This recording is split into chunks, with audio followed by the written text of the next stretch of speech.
Mrs. Jelena Perovic is a communication officer of UNICEF Montenegro. She will be talking about media literacy and children. What does it mean to be literate in the digital society? What role should media literacy have in the education system? And how should it respond to the changes introduced by the digital revolution?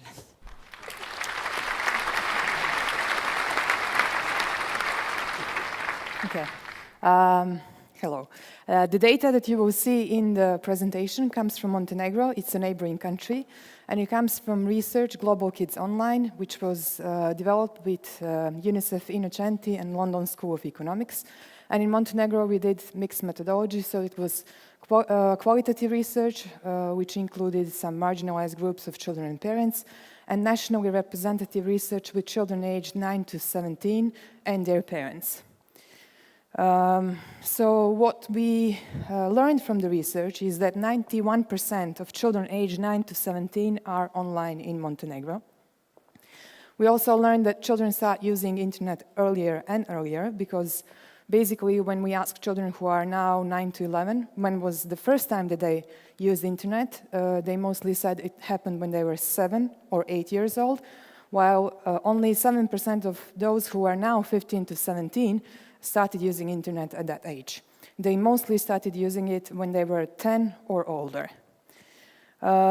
We asked children how much time they spend online. On average, they said 3 to 4 hours, but it really varies, the perception. As you can see here from the qualitative research, there is a quote from a boy saying that I'm online 24 hours, and a quote from a girl saying if internet would disappear, there would be mass hysteria, basically. So who is offline? We have 1 in 10 children and 1 in 5 parents who are not using internet in Montenegro. And these children and parents mostly come from socioeconomically deprived families. So we're talking about digital divide here, and what we mean by digital divide, you see here the definition which points out to some of the differences which cause the digital divide. Differences that are called basically in material resources, they refer to lack of access to technology, but there are also differences in cultural and cognitive resources, and here we're talking about different cultural capital of children in different families. So this causes differences in digital knowledge and skills. What we also see from the research is that digital divide is not just intergenerational, which is how it is often perceived.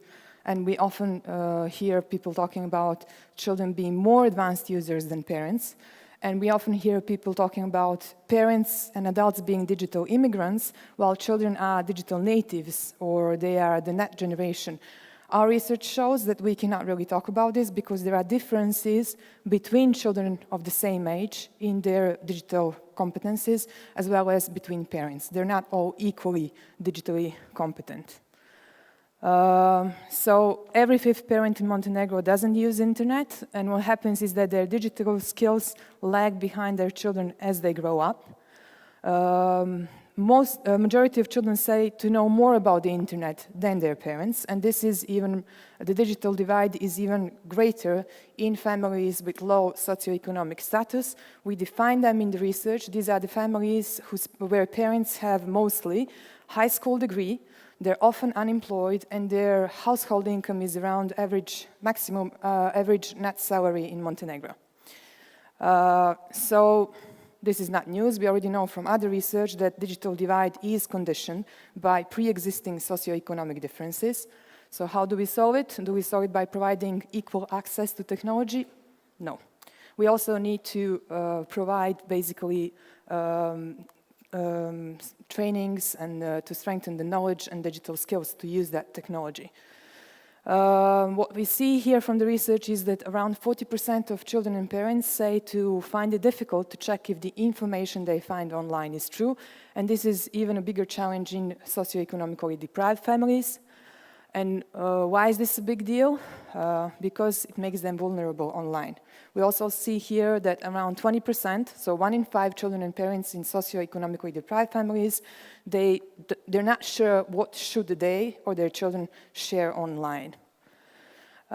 This is a challenge, especially if we take into account that the majority, 72% of children in Montenegro use social media, social networks, and they publish a lot of information, personal information online. 1 in 2 reveal the name of their school, 1 in 3 publish their home address, and 1 in 4 have their profile set to public so that everybody can see everything they publish.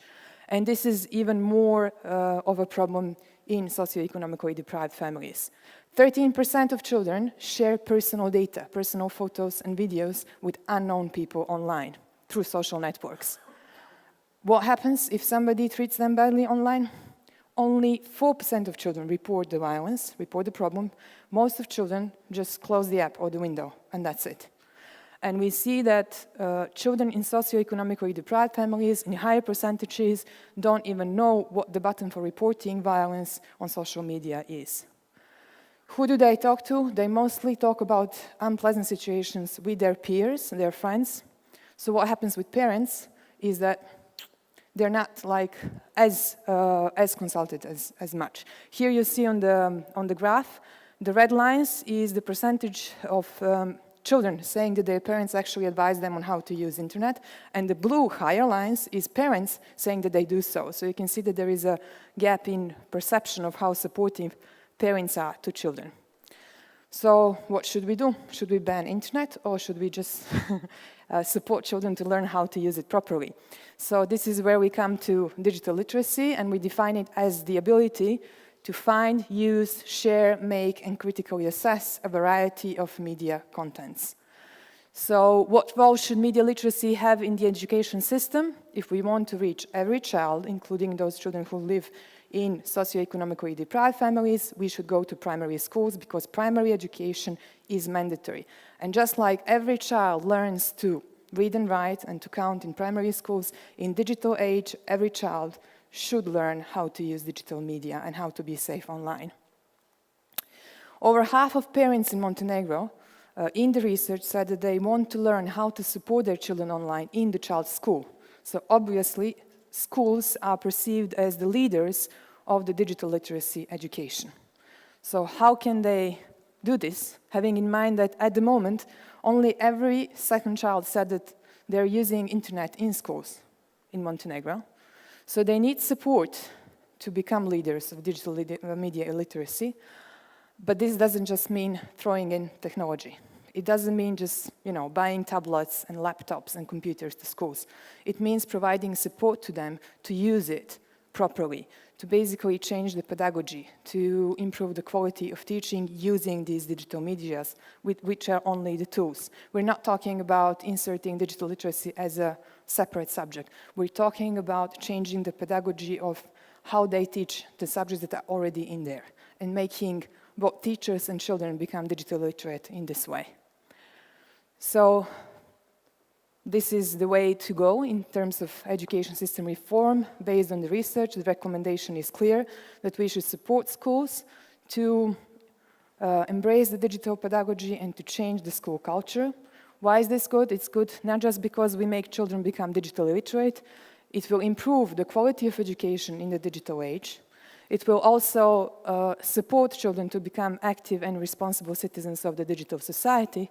It will support those children who come from socioeconomically deprived families to break the vicious circle of poverty. Because in the digital age, not using internet and not knowing how to use it really makes them marginalized for the second time.